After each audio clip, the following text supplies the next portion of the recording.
Muito obrigada, queria agradecer o convite. Eu sou Patrícia Bittencourt do Secov, a gente trabalha com a pauta de tecnologia da construção e sustentabilidade. Conheço o Muratório por conta dos manuais de escopo de automação industrial, que é um projeto que a gente tem lá há mais de 20 anos, lá no Secov. E vou falar um pouquinho, né? Foi o pedido do Muratório, eu vou falar um pouquinho sobre ESG. Estou compartilhando a minha tela aqui só um minutinho para eu botar no modo apresentação. Estão vendo no modo apresentação? Tá tudo bem aí? Tudo certo, Muratório, com você? Tá Certo? certíssimo. Pode seguir, Então, Patrícia. joia. E aí o convite veio para falar um pouquinho dessa pauta, né, de sustentabilidade, de ESG, como é que a gente está trabalhando isso, como é que a gente está colocando isso na prática.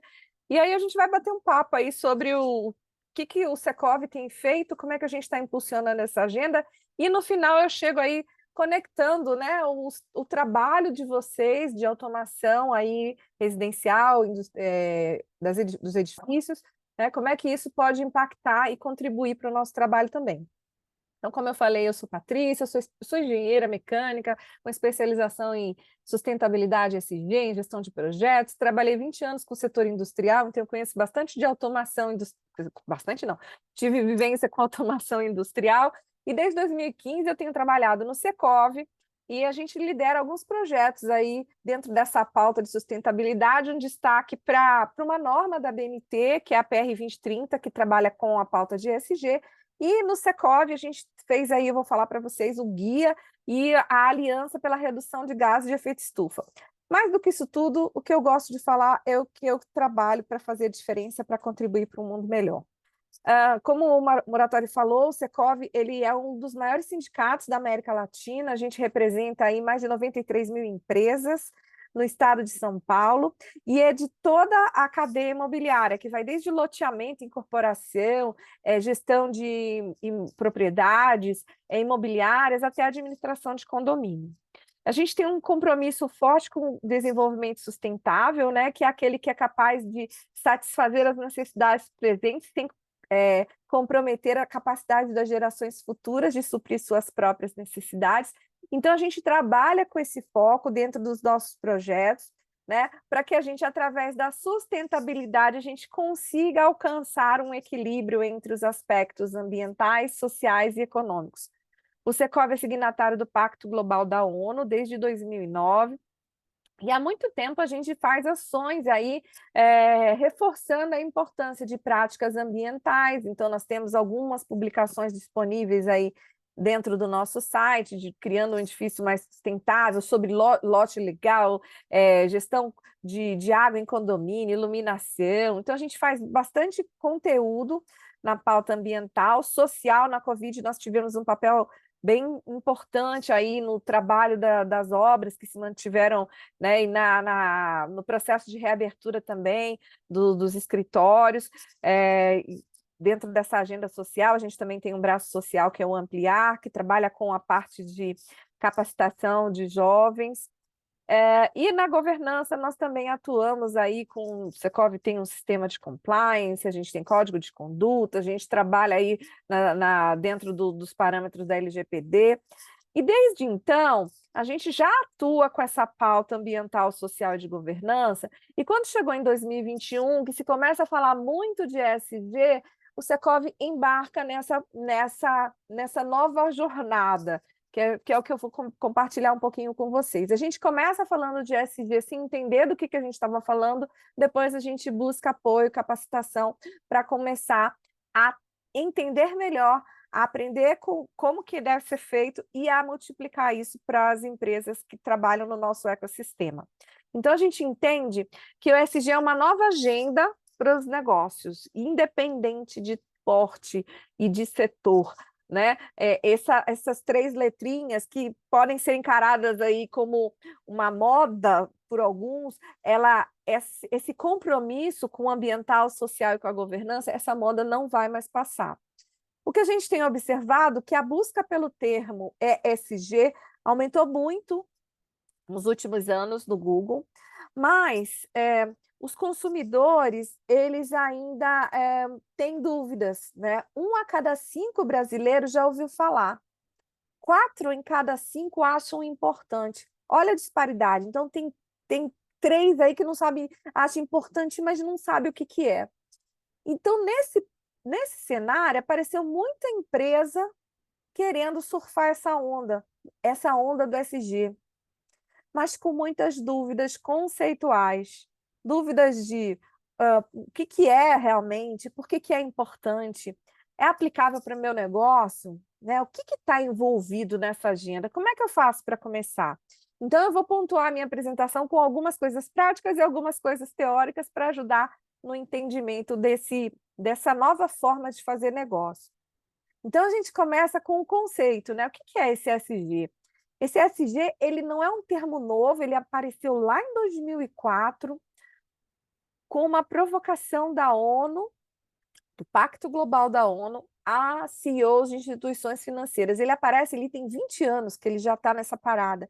E ele pode ser definido como um conjunto de critérios ambientais, sociais e de governança que as empresas devem considerar para nortear suas atividades, seus negócios, seus investimentos sustentáveis. E isso vai impactar nessa avaliação, ela deve considerar esses critérios avaliando riscos e oportunidades que vão impactar o seu negócio. Que riscos e oportunidades são esses? Riscos de reputação, risco de desempenho, de saúde financeira, de continuidade do negócio. E que oportunidades a gente pode enxergar? Ganhos de capital, de novos nichos de mercado, de melhoria de produtividade, né, de melhoria de produtos e serviços, de redução dos seus impactos ou geração de impacto social positivo. Então, esses critérios vão ajudar as empresas a olharem aí para riscos e oportunidades. E esses riscos, eles são debatidos aí não apenas, né, a gente está falando aí de ambiental, de social, mas eles são debatidos no âmbito econômico, porque eles vão afetar o resultado do negócio. E aí eu tenho aqui um quentinho esse slide, que foi publicado na semana passada, durante o Fórum Econômico Mundial, lá em Davos, na Suíça, os riscos que podem impactar os negócios, né? Então, num cenário de curto prazo, a gente tem desinformação, principalmente por conta dessa proliferação de informações de fake news, da própria inteligência artificial, que às vezes não está tão preparada. Em segundo lugar, eventos climáticos extremos. Terceiro lugar, a questão de polarização social, aquela questão de politização, os extremos, num cenário curto. Mas num cenário mais longo, o que vai impactar os nossos negócios? Eventos climáticos extremos, alteração crítica dos sistemas terrestres, perda da biodiversidade e escassez de recursos hídricos. Os 4 primeiros estão relacionados à pauta ambiental. Então, o que a gente começa a observar? Que alguns temas que muitas vezes não estavam na linha de frente dos nossos negócios passam a ser a entrar no radar dessas empresas, independente do tamanho do porte. A gente vai falar sobre isso. Quais são esses temas que precisam estar no radar das empresas, né? Como relevantes? A gente tem mudança climática, nós estamos vivendo, e aí ontem vocês viram, devem ter visto na mídia aí, falando que o Brasil teve 3 eventos climáticos extremos a cada dia no nosso país, na média que eles calcularam. A questão dos recursos hídricos, aí acredito que vocês tenham acompanhado, por exemplo, o canal do Panamá está seco, os navios, né, cargueiros estão precisando fazer uma volta maior. Questão da biodiversidade, alguns temas que começam a fazer parte do nosso dia a dia, economia circular, gestão de resíduos, a prevenção da poluição, são temas na agenda ambiental.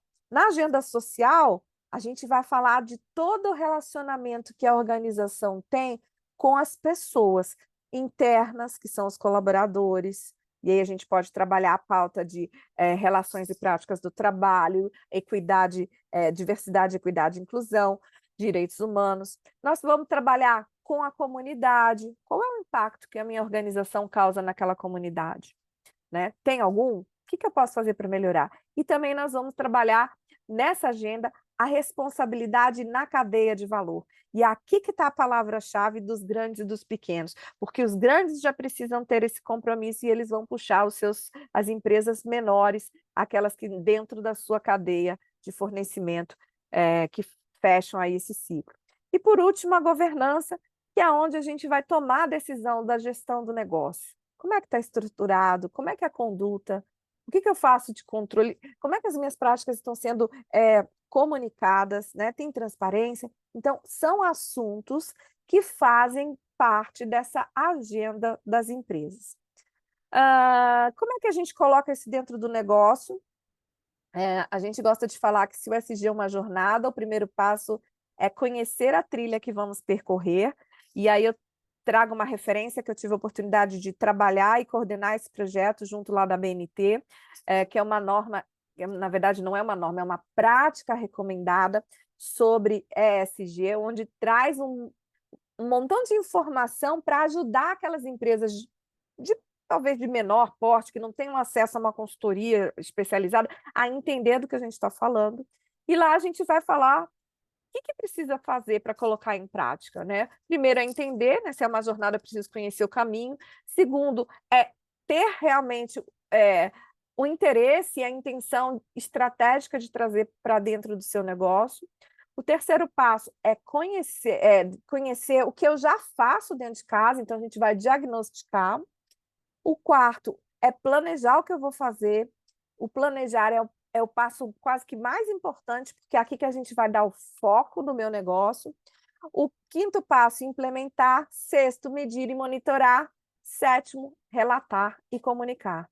Então, a gente gosta de mostrar essa sequência lógica no sentido de não é só sair falando o que a gente faz lá na mídia. A gente precisa, antes de falar, que é o último passo, antes de comunicar, a gente precisa se organizar, planejar, implementar, medir e depois, por último, comunicar. Bom, isso é de uma forma geral. Especificamente no setor imobiliário, onde vocês interconectam com a nossa rede através dos projetos de automação, eu trago já uma fala do Secov, onde a gente entende que o SG é uma nova forma de fazer negócios e a gente quer contribuir para que as empresas estejam preparadas para esse novo cenário. Então, o que a gente fez e tem feito aí para as empresas do setor? Nós investimos em capacitação e numa consultoria, ratificamos o nosso compromisso com o desenvolvimento sustentável. Então, em novembro de 2022, nós compartilhamos aí o nosso manifesto, o nosso compromisso. Em janeiro a março, nós rodamos uma pesquisa interna lá com empresas de incorporação imobiliária, tentando entender como é que elas estavam dentro dessa jornada e oferecemos para essas empresas aí um relatório de maturidade, e identificamos que a maioria das empresas ainda está nos estágios iniciais de maturidade, está fazendo o que a lei pede mais um pouquinho, mas isso ainda não é ESG, isso é o começo da jornada. Nós alinhamos os conceitos da PR 2030, que eu tinha participado da coordenação, com um guia específico para o setor imobiliário. Esse guia ele está gratuito no site do Secov, pode acessar pelo QR Code que está aqui, ou entrar na página lá da gente, secov.com.br, e vai lá embaixo, temos a área do SG, que tem lá o nosso manifesto, que eu mostrei no outro slide, e o guia.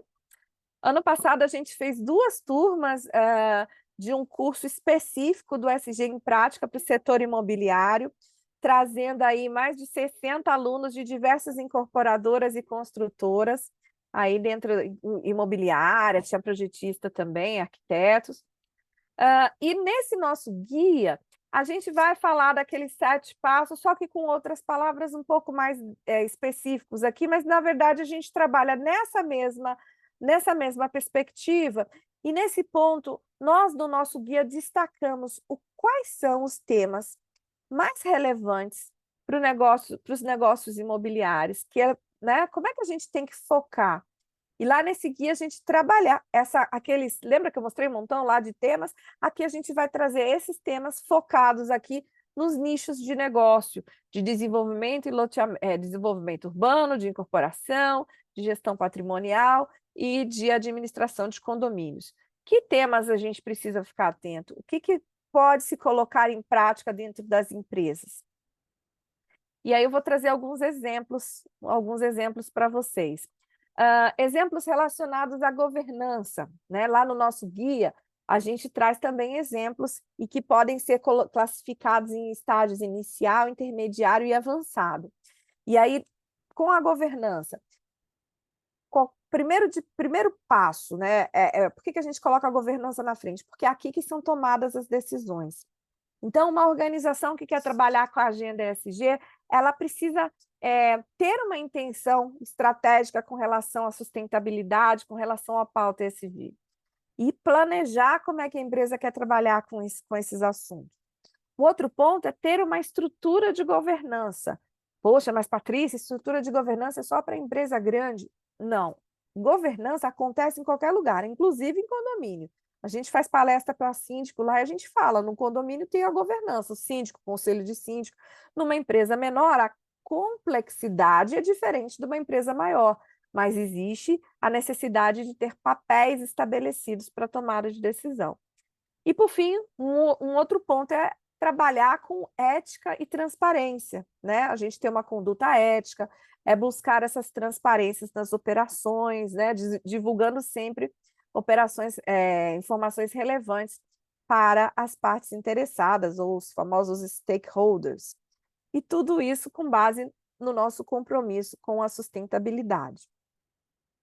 Um outro ponto que a gente gosta de destacar, e esse é até fácil da gente visualizar, que também cabe em empresa de qualquer tamanho, são ações relacionadas ao social. Então, olhar para dentro da nossa organização e ver, nós estamos oferecendo um espaço com trabalho decente, com cuidado para a saúde e bem-estar, com oportunidade de desenvolvimento pessoal e profissional, trazendo algumas questões de diversidade e inclusão, então, com foco nos colaboradores. Pular para o terceiro, fornecedores e clientes. Termos relações pautadas pela ética e transparência, né?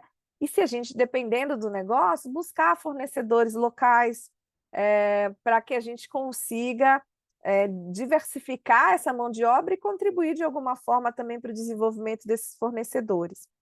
E, por último, a comunidade, de preferência, a gente poder ter ações de apoio a essa comunidade, escutar o que eles estão falando, se possível, apoiar eventos locais. Então, claro que isso vai caber dentro do negócio da organização e dentro do tamanho, mas sempre tem alguma coisa que a gente pode fazer para apoiar e para impactar de forma positiva também a comunidade do entorno, nem que seja com voluntariado ou até mesmo alguma ação social de doação. Isso tudo faz parte dentro dessa agenda aí de ações do social. Por fim, a questão ambiental, que a gente destaca aí, ó, o uso de água e de recursos hídricos, né? A gente, nos projetos, que não é o caso de vocês aí, prever, né, a turma de instalação aí prever dispositivos de água, de economia de água, de irrigação, de soluções baseadas na natureza, o uso da terra também, né? Esse cuidado, evitando a degradação. Então, isso tudo tem que estar no projeto das nossas empresas que trabalham com incorporação e construção, e também a gestão de resíduos aí, para reduzir, reutilizar e reciclar os materiais durante o processo de construção, minimizando o desperdício. Quando a gente fala dessa pauta ambiental, a questão climática vem muito forte, né? Inclusive, é tão forte que muitas vezes o pessoal destaca isso de dentro dos temas ambientais. Por que é muito forte? Porque as nossas edificações, elas contribuem em quase 35% das emissões dentro do ambiente construído. E o que, né, dentro do ambiente construído, dentro das cidades, nós representamos 35% das emissões. 7,7% está na fase de construção em si, e os 27% no uso das edificações. Então, já começa a conectar a automação aqui, olha, quando a gente traz soluções de automação, a gente pode ser tanto no desenvolvimento da obra, quanto na questão específica do uso da edificação, nós temos oportunidades de trazer soluções que possam contribuir com essas reduções das emissões. Então, quando eu falo de ações relacionadas ao clima, as empresas do setor de construção, de projetos, né, elas podem ter algumas pegadas aí bem específicas. Uma avaliando a questão dos riscos climáticos, então, na hora de construir um edifício ou de projetar um empreendimento ou um loteamento, entender esses riscos climáticos daquela região, como é que isso pode afetar, né? A gente viu aí, tirando os excessos, mas Belo Horizonte ontem ficou debaixo de água, né? Então, a gente, assim, tem coisa que são os extremos, mas é importante a gente já conseguir monitorar, né, avaliar as questões de inundação, de elevação de nível do mar, aumento de frequência desses eventos climáticos, né? A gente teve um caso agora, no passado, em Moema, por exemplo, né, de inundação, um bairro nobre aqui de São Paulo. O outro ponto é pensar na questão de sustentabilidade na fase de projeto mesmo, na concepção do empreendimento. Olhar para esse empreendimento e ver o que a gente pode abarcar de solução sustentável nele. Isso inclui até o que a gente chama de projeto orientado a baixo carbono, na busca de materiais alternativos, de outras soluções. E também conceber esse empreendimento com um nível de desempenho aí, mínimo, né, ao longo da vida útil dele. Então, olhar para esse desempenho, hoje a gente tem a norma de desempenho, que já traz uma série de parâmetros, mas olhar com cuidado isso, para que a gente garanta esse desempenho ao longo da vida útil desse empreendimento. Quando a gente fala em eficiência energética, que é o que a gente se encontrou ano passado, não, foi ano retrasado, foi em dezembro de 2022, num evento aí do Secov, com o Sinduscom e o pessoal da Eletrobras, é priorizar mesmo a eficiência energética nos projetos, né? Não é só a gente sair comprando, né, energia solar, fontes alternativas de energia, mas é buscar a eficiência dentro das operações que nós temos, né? De forma a reduzir essas emissões. Então, isso pode incluir o uso de fontes renováveis, de energia renovável, como também a adoção de tecnologias, né, de construção sustentável, como o monitoramento da performance desse processo. Inclusive, tem uma norma da ABNT, a ABNT ISO 50001, que fala só de eficiência energética. Então, eu trouxe alguns exemplos dentro do nosso setor imobiliário, e agora eu queria mostrar um projeto legal também, que a gente, não sei se o Muratori conhece, dentro do Secov, nós mobilizamos ano passado 70 empresas para o olhar para essas questões de redução dos gases do efeito estufa, das suas emissões, né? E esse projeto está terminando a primeira fase, nós produzimos o inventário, as empresas produziram seus inventários, e foi bem legal que a gente tinha empresa grandona, que já fazia inventário há muito tempo, e a gente conseguiu botar foram ao todo 30 empresas que começaram a fazer seus inventários dentro desse olhar, de buscar entender como ela está, né, qual é o número de emissões, né, de gases que ela tem hoje, para que a partir daí a empresa possa traçar estratégias para redução dessas emissões e reduzindo, né, aquele número que eu mostrei no outro slide ali dentro da operação e da construção. Então, essa aliança a gente está fazendo a primeira entrega agora, no dia 30 de setembro. Tem um site, se vocês quiserem conhecer, pode se cadastrar lá. Hoje é um grupo fechado, são precisamente 67 empresas, mais as 3 entidades, e que a gente está trabalhando aí em prol dessa pauta e também da melhoria da qualidade aí da imagem do próprio setor, né? Porque muitas vezes a gente é taxado como um setor que que tira a árvore e que não sei o quê. Não, a gente também faz um montão de coisa legal e às vezes as pessoas não sabem. Isso com o olhar para as novas edificações. Quando a gente fala em nesse olhar dessas novas edificações, nós temos como vilão aí das emissões o concreto, o aço e o alumínio.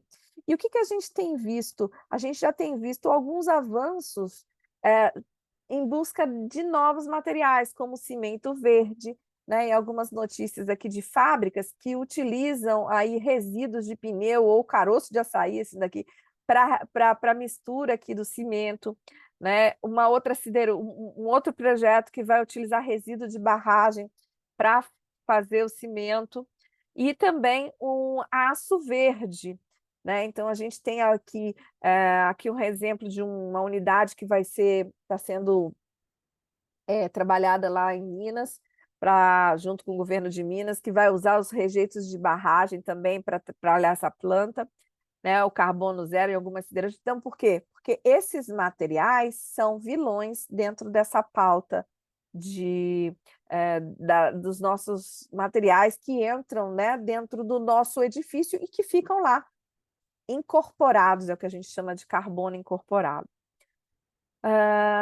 Também temos aí o desafio das edificações existentes, né? Por quê? Porque a gente precisa ter intervenção dentro das edificações que já existem. Lembra que era 27% lá? Então, a gente, para reduzir isso, vai precisar investir bastante na eficiência energética, né? Dentro desse olhar para o que se pode fazer nas edificações aí, a gente já faz redução de uma iluminação, muda a eficiência do equipamento de ar-condicionado, por exemplo, que a gente compra, ou até mesmo da luz de LED e outras soluções que nós temos. Lembrando que nesse ambiente construído entram reedificações, as residenciais e as comerciais. Muitas vezes as comerciais já vêm com muitas soluções, mas as residenciais ainda não. E isso vai demandar essas soluções de eficiência energética e, inclusive, a aquisição aí aquisição de energia renovável.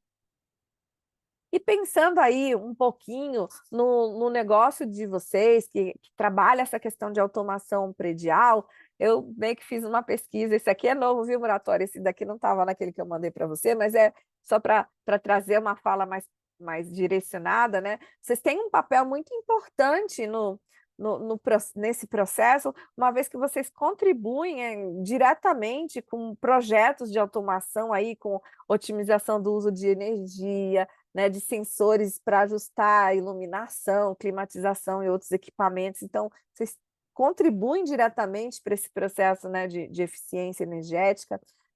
O próprio monitoramento desse consumo de energia, né? Então, eu estou lá no prédio do Secov, a gente está com um projeto de melhoria da eficiência do nosso edifício, que tem 15 anos lá, e aí o ponto que a gente começa vamos monitorar para entender quais são os pontos que precisam ser otimizados. Então, a gente está nesse processo aí de melhoria dos pontos de gerenciamento aí.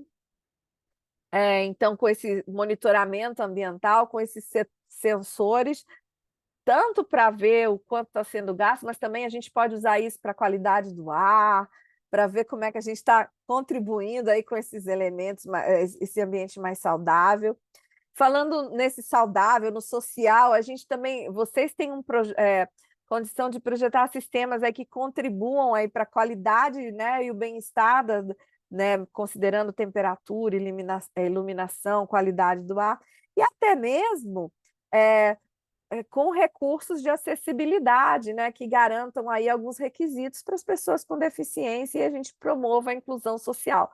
Isso tudo está dentro de um projeto muito simples, assim, um olhar bem simplificado, porque eu não sou especialista, mas que contribui diretamente com essa pauta aí de empreendimentos mais sustentáveis. Então, a gente, quando fala do ESG, ele tem dois olhares. Eu olhar para o meu produto, o meu serviço e como eu posso contribuir com essa agenda. O outro é olhar para dentro da minha operação, da minha empresa, e entender também como eu posso ficar preparado para interagir dentro desse novo requisito que vem vindo aí das grandes empresas, né? Com esse foco nessa nova economia. Nós entendemos que o ESG, por isso que nós queremos que as empresas estejam preparadas, né? Esse olhar para o ESG, ou com outros nomes que possam ser dados, que agora eu já até ouvi saques, social, ambiental e climático, mas com essa preocupação ambiental e social com governança, a gente entende que são diversos os benefícios para a empresa que traz isso para o seu negócio. Melhora a gestão de riscos, você está preparado, está com um olhar atento para esses riscos, tem a oportunidade de melhorar a reputação, de reduzir custo e de fortalecer as relações com as partes interessadas. Leia-se, clientes, fornecedores, seus colaboradores, né, e outras partes envolvidas. E tudo isso traz uma série de oportunidades. Então, a gente já observa instituições que vão ofertar crédito com aquelas empresas que já têm um risco mais controlado. Então, se eu sou uma empresa que está com essa agenda já estruturada, que já tem esse olhar, você tem facilidades ou diferenciação de crédito. E já é possível você trabalhar com títulos temáticos, que são os famosos títulos verdes, né? Inclusive, o nosso governo, em setembro, esteve em Nova York oferecendo aí títulos verdes, ou seja, títulos que é para captação de recursos, em que vem esse recurso destinado a obras, nesse caso do Brasil, de infraestrutura de sustentabilidade, né? E o que a gente tem observado? Que essa corrida para a diminuição das emissões, que vai chegar lá em 2050, na meta zero, que é o nosso net zero, não vai acontecer se a gente não tiver ações e soluções coletivas e inovadoras. Quando eu falo de coletiva, é todo mundo junto, cada um fazendo um pedacinho, e inovadoras eu vejo, no caso de vocês que trabalham com um produto de ponta que vai, né, que a gente já está falando aí de automação, de inteligência artificial, com certeza tem muito a contribuir. E nessa jogada vem muita coisa aí de legislação, principalmente, isso é uma notícia velha de março do ano passado, mas ano passado a gente viu muitas coisas acontecendo, claro que vão impactar primeiro as grandes empresas, mas com certeza em algum momento vão chegar em empresas menores. E todas essas oportunidades, elas dependem, né, na verdade, de empresas que sejam parte da solução e protagonistas dessa nova economia. Então, com isso, eu encerro a minha fala dentro do meu tempo previsto, e agradeço e fico à disposição aí se tiver alguma dúvida. Obrigada.